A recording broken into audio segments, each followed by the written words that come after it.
ئاکتەری بەنێوبانگی بەریتانی ئۆلیڤەر ستارک دەڵێت زۆر جارە و کەسانەی کە زۆرترین زەردەخەنەیان هەیە ئەوانن کە زۆرترین دەردەسەریان هەیە. لە واشنگتن دیسیەوە سڵاوی زایەڵەی داهێناتان لێبێت.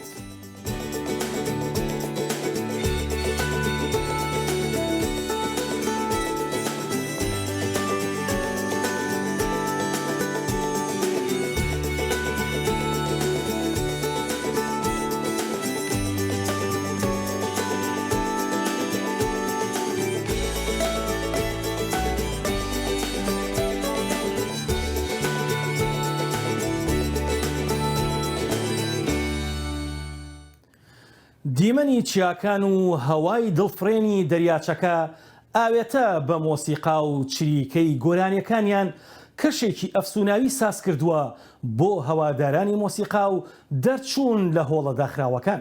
لە سویسرا ڤیستیڤاڵی مۆنتریۆ بۆ مۆسیقای جاز سازکرا.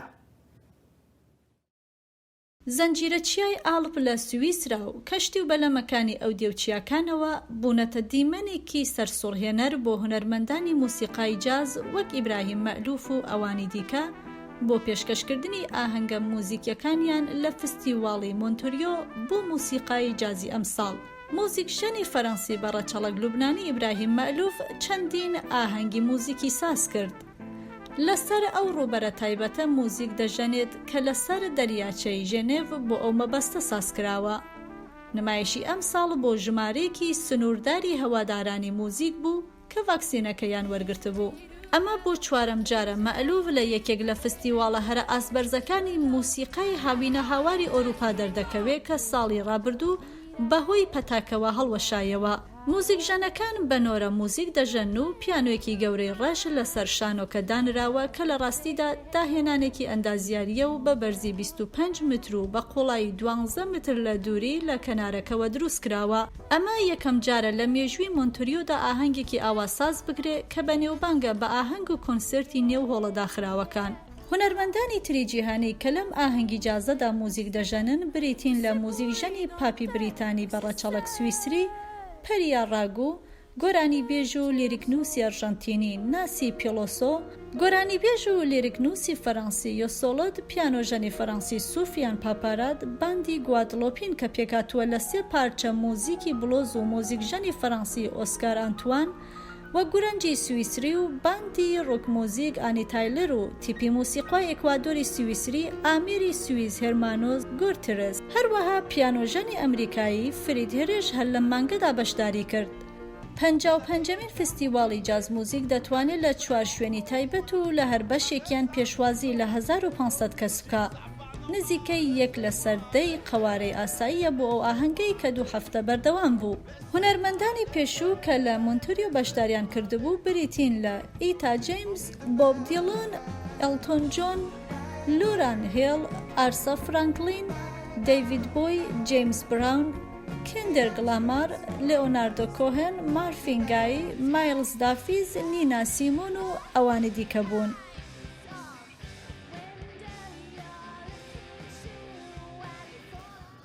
لەگەڵ چەندین کۆمپانیای شانۆ لە ڤانکۆڤەر و مۆنتریال و تورکیا و عێراق و کوردستان کاری کردووە. چەندین نووسینی لە گۆڤار و ڕۆژنامە و ماڵپەرەکاندا بڵاو کردووەتەوە و چەندین سیمیناری لە شوێنی جیاجیا ساز کردووە. شانۆنووس و دەرهێنەر و ئەکتەر و ڕاهێنەری ئاکتینە بەڕێوەبەری هونەری گروپی شانۆی ئاسمان و ئەندامی شانۆی پشتبەست و بە توێژینەوەی زانکۆی بریتیش کۆڵۆمبیا کاری کردووە. گەشتە هونەرەکەی لە ساڵی 1984ەوە دەست پێ دەکات و ئێستاش ڕزگار حەمەڕەشی میوانی زایەڵی داهێنانە. ڕزگار حەمەڕەشی بەخێر بێی بۆ بەرنامەی زایەڵی داهێنانی دەنگی ئەمریکا. زۆر سپاس ئاسوگیان، خۆشحاڵم. زۆر سپاس دەکەین. ڕزگار گیان هەڵبەت پاش 24 ساڵ ئاوا جارێکی تر یەکترە بینینەوە لە گفتوگۆیەکە. بە حەقەت ئێستاش وازانم ئەو کاتەیە لە کوردستان کە بەیەکەوە گفتوگۆمانە کرد لەسەر شانۆ و لەسەر فلیم و لەسەر ئەدای شانۆ و چەندین کۆڕ و سیمینارت ساز کردو لەوێ. سەرەتای پرسیاریەوە بکەم ئەو جیاوازی کە ئێساکەی بینی چەندین ساڵ لە دەرەوەی کوردستان و بە بەراورد لەگەڵ کوردستانە و ئەزمموی تۆ لە ڤانکۆڤەر و لە تورکیا و لە دەرەوە چۆن هەڵی سنجێنی ئەم ئەزمونە؟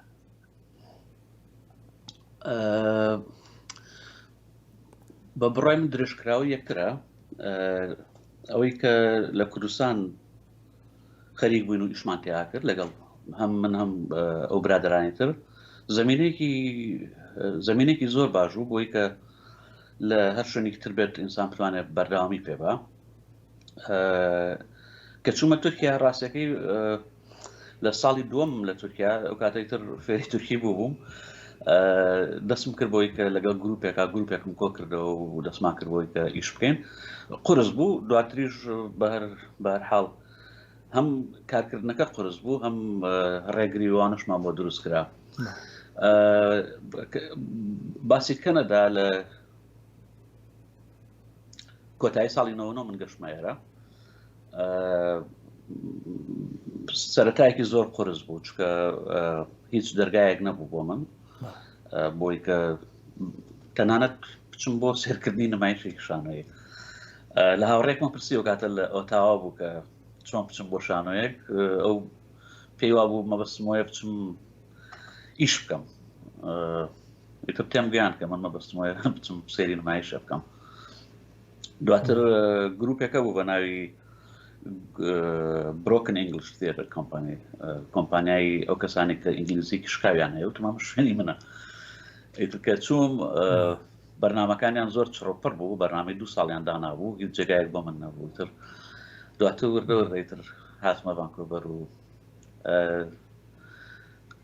ڕێگایەکی قورس بوو بەڵام مەبەستەکەەوەیە کە بەڕای من درێژکراوی هەمان ئەو ئیشکردانەیە کە لە ڕابردواکردەوە زۆر کەس باسی پچرانەکە کە تۆ بێ پچرانێکی تاو لەگەڵ ئەو ڕابردویا دروستکەی بەڵام بەڕای من ئەو ڕابردۆجی شانازیە هەستەکەم مەبەستم ئەزمموی خۆم نامەبەستم ئەو ئەزمونە کوردیە لە شوێنێکە جێ شانازیەکە لێەوە لەدایک بوویت و پێت لە سەردانە بەڵێ بەدڵنیاییەوە کاک ڕزگار هەڵبەت تۆ هەم وەکو شانۆنووسێک و هەم وەکو دەرهێنەرێک هەم وەکو پرۆدیوسەرێکیش و هەم وەکو کاری فلیمسازی و کاری کورتەفلیمیش و بێجگەری و چەندین لێکۆڵینەوەشت هەیە لە بواری شانۆیە هەموو ئەمانە پێکەوە ئێستاکە لەناو ئەزمموونێکی تازایی بینەرانی دەنگی ئەمریکا پێیان خۆشە ئەم ئەزممونە زیاتر لە دەمی خۆتەوە باس بکرێ ئەم ئەزمموونێکی ئێستاکە کاریتیەکە هەڵبەت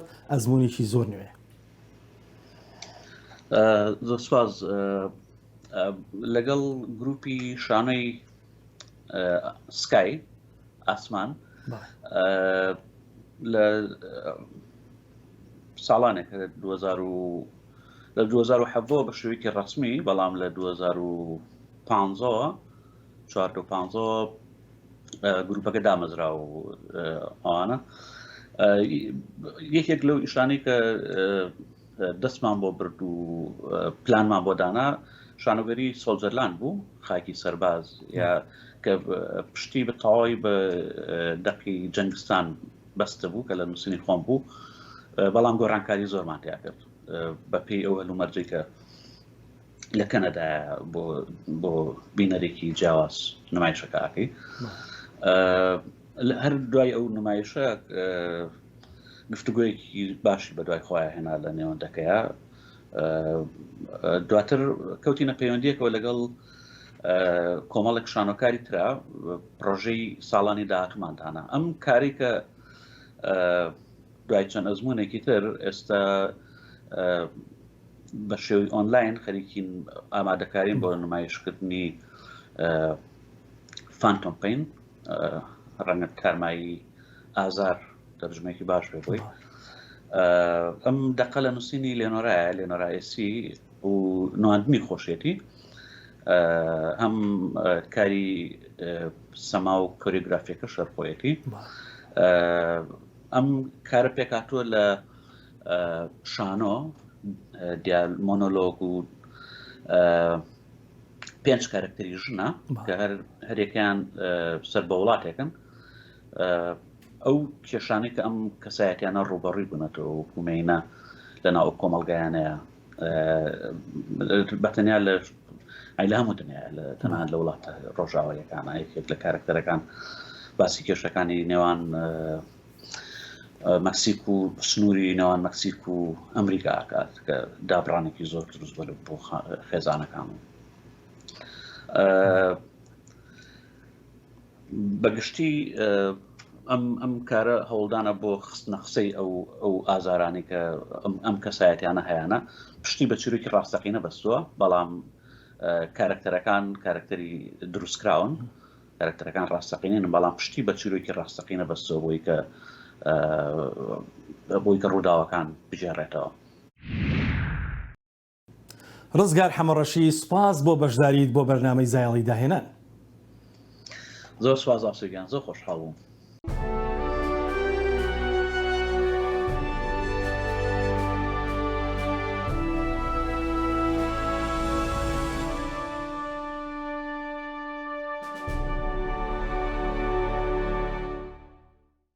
هونەری ڕوبەربەندی لەسەر چێڵگە و ڕوبەری خاک و سنوورەکان تەنها کێشان و کڵێشەیەکی هونەری نین بەڵکو و گزارشت و توانای بینینی لە ئاستێکی ئاساییەوە گواستەوە بۆ ئاستێکی باڵاتری هونەری و شارستانی. هونەرمەندێکی ئیتاڵی لەسەر ڕوبەری خاک وێنە دەکێشێت. لەم هەفتەیەدا ئۆلیمپیادی ژاپۆنی بە دیمەنێک ڕازاندوتەوە. هونەری ڕوبەربەندی لای داریۆ گامبارین لە کێڵگەیەکی دانەوێڵەدا لە دەشتی ڤیرۆنا وێناکردنی تۆریە یان دەواازەیە بۆ مەزارگەی مێجی جینگۆ شینتۆ لە تۆکیۆ کە هێمای بەخت و گەشانەوەیە. دەڵێن تێپەڕین بۆ مەزارگەیەدا واتە پاکشبوونەوە. گامبارین وتی کۆکردنەوەی ئەو کارەزە بەلاحە لە ڕوبەرێکدا هێمایە بۆ هیوا وە کۆتایی هێنان بە پەتای ڤایرۆسی کۆرۆنا. ئەو دیمەنە کێڵانی زەویەکە بە پانتایی 20,000 متر دووجا.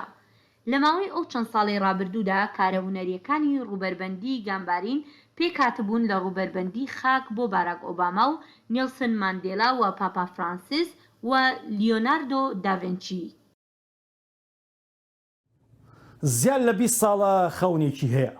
ڕۆژێک لە ڕۆژان بتوانێت بە کامی دڵی خۆی و بە شێوازێکی ئەکادیمی و پرۆفیشنەڵ قوتابخانەیەکی نمونەیی سەما و بالێ لە کوردستاندا بمەزرێنێت. هەر بۆیە ژیانی و کارامەیی و کارە ئەکادیمیەکانی خۆی و دارایی خۆی بۆ ئەو خەونە تەرخان کردووە. ڕێباز مەجید بۆ زایڵە میوانی پرۆژەکەی کاروان عومەر بوو.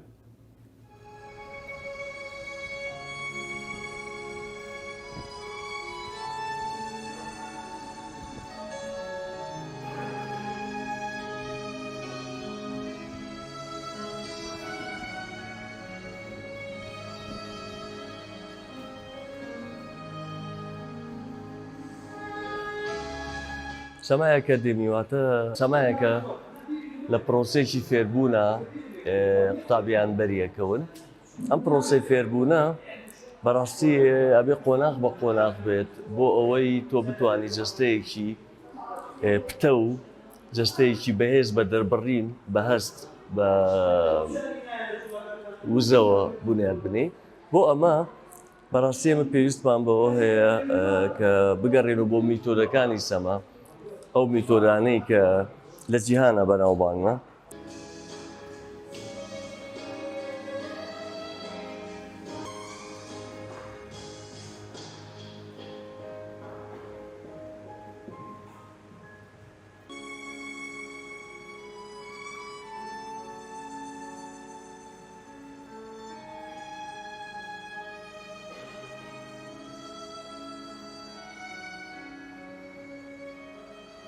لە ساڵی 2008 من بە وەرشۆپ و بە کۆرس ئێمەوە ئەم وڵاتە ئامانجی سەرەکی من ئەوە دروستکردنی قوتابخانەیەکی پرۆفیشناڵی ئەکادیمی کە لە وڵاتانی دراوسێەوە یاخود لە ڕۆژهەڵاتی ناوەڕاستەوە بێن بتوانن بڕوانامەی پێوەرگرن لەو قوتابخانەیە. بۆ دامەزرانی قوتابخانەش بەڕاستی پێویستمان بەوە هەیە کۆمەڵی کادری خۆمان پێ بگەین، کۆمەڵی گەنج پێ بگەێنین بتوانن ئەو قوتابخانەیە بەڕێوەبەرن. ئەمە یەکێکە لە ئامانجە سەرەکیەکان.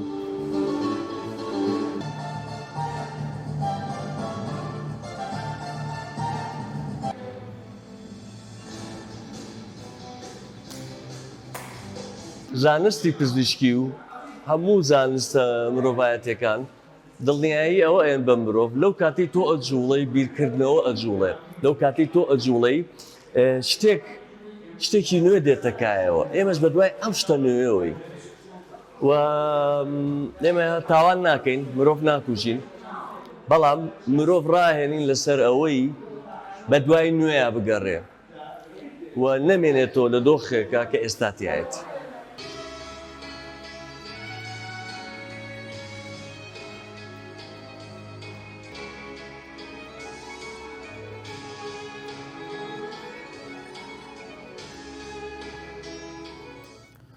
کۆمەڵگەی کریشنا لە وڵاتی هەنگاریا ڤیستیڤاڵێکیان ساز کرد بۆ ئەوەی میوان و گەشتیارەکان زیاتر سەبارەت بە شێوازی ژیانی ئەوان ئاشنا بن ئەوان لەگەڵ سروشدا ئاوێتە بوون و سادە دەژین.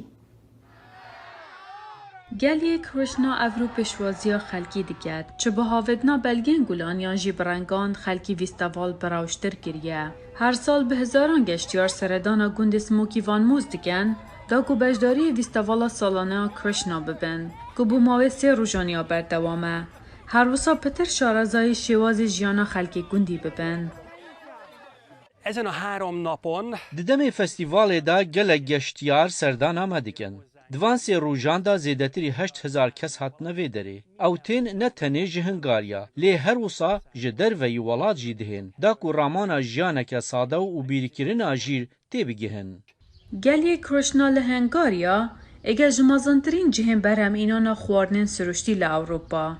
Ku li sala 1993 ji layê komelgeha navneteweyî bû hişyarkirina Krishna hatiye damezrandin, ku bi bizava here Krishna tê naskirin. Pêdiviyên xelkê deverê ji karkirin li ser erdên çandinên mezin tên, wekî zeviyên çandinê û cihên xwedankirina heywanî û baxçeyên gulan, yan jî karkirin li ser pêdiviyên geştiyaran. Herkes dikare bête vê derê em amadeyne nîşa bidin kanê em çawa dijîn û em çi dikin. Em li vê derê keyf xweşîn û xelk dikarît bibîne ku ev rêkeka diya jiyanê ye ku hemî dikarin encam bidin. Armanca vîstevalê ew e diyarkirina bîr û bawerên olî û ka çawan digel berdewamiya jiyanê dihên guncandin. Her wisa parastina jîngehê, rûniştivanên wê re dibêjin ku ev şêwazekê niye jiyanê ye, cîhan hemî dikarît mifay jê werbigirît.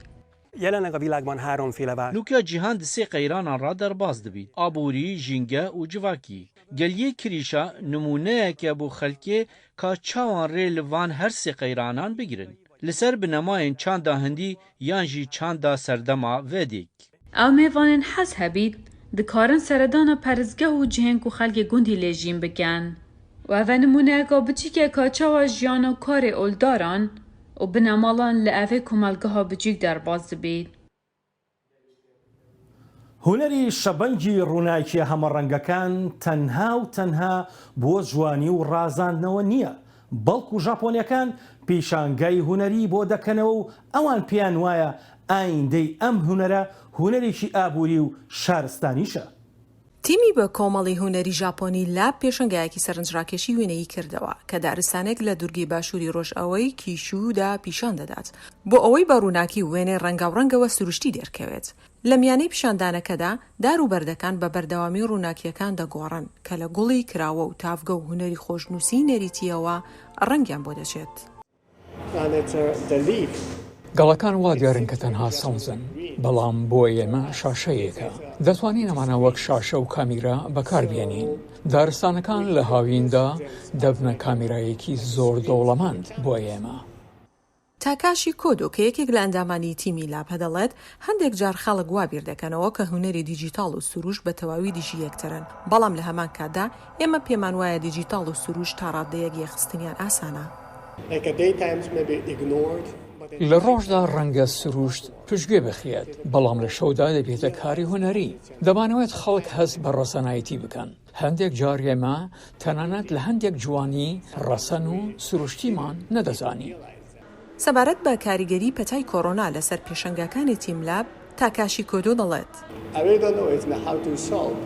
لە ڕاستیدا نازانم چۆن ترسەکانی خەڵکان یا هەستکردن بە ترس چارەسەر بکەم ڕقمان لە یەکتر بێت یان هەر شتێکی تر بەڵام تەنیا دەتوانم بڵێم شتێک دروست دەکەین کە باوەڕمان پێ هەبێت. هەروەها دەشڵێت بۆیە و ڕەنگەکانی ئێمە ڕوونا بۆ ئەوەی سروشت خۆی لەناو نەبین ئێمە لە سەردار و بەردی ئەڕەسان وێنەکان ناکێشین. جوتیارە نمونەیەکەی هەڵەبجە ئازاد محەممەد ئەم ساڵ بەداهێنانێکی دیکەوە برنجی بە دوو شێواز و دوو قەباری جیاواز بەرهەمهێناوە. ئەو بەدڵۆپی ئاو برنجی چاندووە و گوڵی برنجەکە جوانترە و ئێستاش 6 جۆر برنجی چاندووە. ئەو دەڵێت لەگەڵ گۆڕانی کەش و هەوادا وا پێویست دەکات ئێمەش گۆڕانکاری لە شێوازی کشت و کاڵدا بکەین. جوتیارە نمونەیەکەیەوە تاقیکردنەوەکانی لەسەر بەرهەمەکان فراوانتر کردووە. ئەو ئێستا شەتڵی برنجی لەسەر فەرش کردووە و سێبەری مێوی بۆ کردووە. دەڵێت شێی برنجەکەم ترێکەشی جوان کردووە. دایمە شێدارە سەریکە دایمە شێدار و ئەو شێو فێنکی هەڵەسێ بۆچی هەڵەسێ بۆ ئەم ترەیە دەخۆت تەماشای ئەم ترەیە چی بۆکە بۆ ئەی چۆن ئیساها چۆن فێنکەێرە شێ هەیە ئێستا لە ئەحماوە من دانیشم چایە خۆم ئەچم لە سمبودیش چایە خۆم ئەحماوە چۆن فەرقی لێ لەگەڵ سمبود کەواتەمە ئەحماوایەکم بۆ ڕەخسانوە سەری بۆڵە ترێکە. ئەو برنجی لەژێر بەیتی پلاستیکیدا کردووە بۆ ئەوەی پێش وادەی خۆی بگات کە 6 جۆری جیاوازە و ئاوێکی کەمی دەوێت بۆ پێگەیشتنی. زوو کردم لە 15 دووە لایلۆنم بۆ دانا ئەوەش قەوسەکانێتی هەلام نەبردووە ئەمە تقریبان 6 دوکانە بەقەدەر ئاوی موبەڕیدەیەک ئاو سەرفەکە سیک یعنی تۆ لە ماڵێکا موبەڕیدەیەکیش پێ بکەی هەر ئەوەنەی بۆ بەیت و داینەوە 6 دوکانی بەسەرۆیە مانگی حوتە سیکە ئەوە مەولەویەکەیە ئەوە کوردیەکەیە خڕەکەیە ئەوە عەمبەرە بۆندارەکەیە ئەوەش بێبوونەکەی لە خوارەوە کەواتە ئەمە 6 جۆرم کردووە.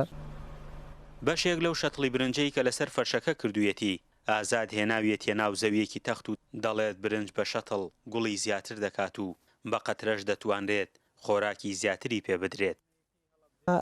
ئەوە بوو کە لەسەر ئەو فەرشە کرده بووم و دوای کرێکار مێنا و کە بەعزێکیشیان لە سنووقا هەردووکان دوکان هەڵم کەند و هێنام بە کرێکار بە دیزاینی خۆی ناشتم چکە ئەگەر سێرێ بکەی هەر لەیسەوە بە مناڵی 20 سانتیم بینی یەک شەتڵی هەیە 20 سانتیم کەواتە دوایی ئیشاڵات تەسویرەکەین لە کاتی گوڵیشا مەسەن ئەو 20 سانتیمە بە چواردەورا بزانە یەک دنێک چەڵتوک چەند گوڵەکە. برنجەکەی ئازاد دەیەوێت لە کاتی پێگەیشتنیدا بەداز دروێنەی نەکا بەڵکو و قەبارەی چاندنەکەی بە قەدەمی دەڕاستەیە کردووە و بۆ ئەوەی بە دەڕاستەش بەرهەمەکەی کۆبکاتەوە. ئەمەی کە منی ستایەوە ساوم بەقەدەر دەمی دەڕاستەیەک من کردومە وە سۆندەیەک و دوان و سیان و چوار و پێنج و شەش و حوتم بۆ داناوە ئەگەر سێرێکی ئەوێ بکەی کێسەکەی بچووکترە و ئاوی زیاتریشی تیاوەسێتەوە بەسەم ئاوی تیا ناوەسێتەوە ئایا بزین هەموو ڕۆژە من 2 سەعات ئاو بکەمە سەر ئەم جێدەمی دەڕاستەیە دوایی گوڵەکەی چۆن دەرەچێ و تێستێکیش بێ بۆ لە مەولا ئێمە توانین بە قەدەمی دەڕاستەیە بیکەین و بە دەڕاستە بیدورینەوە. لە ناو کێڵگەکەی ئازاددا چەندین بەرهەم و شکراونەتەوە و تاقیکردنەوەیان لەسەر کراوە ئەو دەڵێ گەشتومەتەوە بڕوایی دەبێت ئێمە شێوازی کشت و کاڵکردن بگۆڕین. تەنیا برنج نییە لە بەیتە کشت و کاڵێکی ئازاددا تاقیکردنەوەی لەسەر دەکرێت بەڵکو هەنار و هەنجیر و چەندین بەرهەمی دیکەش لە ناوەوەی بەیت و دەرەوەی بەیت لە تاقیکردنەوەدان ئەو دەڵێ دەمەوێت جوتیاری کورد بەرهەمەکانی زیاتر بکات و دەستکەوتەکانیشی باشتر بێت. فەرحان هەورامانی دەنگی ئەمریکا هەڵەبجە. ئەو لە داری درەختەکان مۆسیقا دروست دەکات و هیواخوازە ئامێرە عودەکانی ئەو بتوانێت لەناو بازاڕی هاوردەکاندا بەردەوام بێت. سەرانباڵایی لە دهۆک سەردانی ئەو عودسازەی بۆ کردین. وحید محەممەد یێناسار بە وحید ماڵتای یەک ji هۆستا و بسپورên çêkirina aletê muzîka ewdeye li dihok. Hemî qonaxên dirîskirina ewdê ew xwe diketin. Piraniya keristên bo ewdê bikatînê dixumalîne. Li dihok nasyare bi çêkirina ewdê û berhemek baş pêşkêşî bazarî û mozîk jenên ewdê kiriye. دۆری عادیە دێتە قەتکردن پشتی قەتکردن دێتە پۆقشکردنی دێتە چیتات ئۆڤێدا و بوومە 10 دقیقە هەتا چۆریکێکی و چۆریکێکی دیینە 5 دقیقە هێلیە لێری دارە بچێک نەرمید بوەستای حرارەت و گەرمکردنێ دێ وی دۆری خۆرکە و پشتنگێ توی محتاجی وی دۆری زرۆڤکەی طبعا وقتی تو بانی دانی پشتی تو بانی دانی و دارن کاش مثلا بانش چند قطعه پیکتش دو آسیا دیده بری کو پاکش و جان جوانی دی پاکش کی اف داره دیتا تانه کردن دیف حزاته مثلا که صان عزانیدن 2 میلیمونی و 2 ملیم توی حدی دیتا تانه کردن آمیر فروشن موزیکê li duhok ji nêzik wehîdî niyasın hez dikin berhemê wê jî li bazarê wan hebî lê ew dibêjin evên ji Tirkiya tên bazirgan nîne û di erzantirin eşiyên Xumalî. Yoverê hevalê min e heyî ku wehîd Rêzoslavûyî wehîd Maltayî kar ket û berî çendekî ji em gelek axiftin bes karî wî karê destî ye an kan bêjîn ev darêtînî darekê baş e ya Tirka an ya Sûriyê kargeheke şûl ket rojê belku dihab derexî belku wehîd heyvê êkî çêket an duwa ev jî bi hundê dizvirîtin heke me pisyar ki ya em gel axıftîne bice em hîvîdanî şwana ew bişên şolê xwe berfirehtir lê bikin ya wekî em bêjîne ya fêlkirinê ya baş û evan new'a jî bişên çêkin da em jî fayda bikin ew jî û xelkek jî gelek ji hunermend û mûzîkcenan Udên wehîdî çêkirîn bikartînin û li defwanin ji ber kewalîta baş û darê mîna güzê û kevûtê û darberiyê yên deverên Herêma Kurdistanê. Bazarê Oda me teyniş kesê navdar jî wê tey û her wisa û kesê hey me hey yani normal.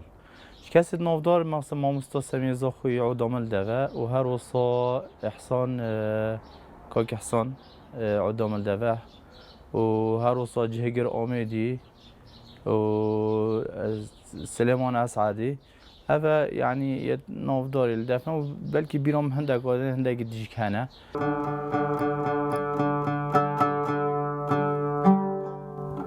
Selam balayî dengê Emerîka Duhok.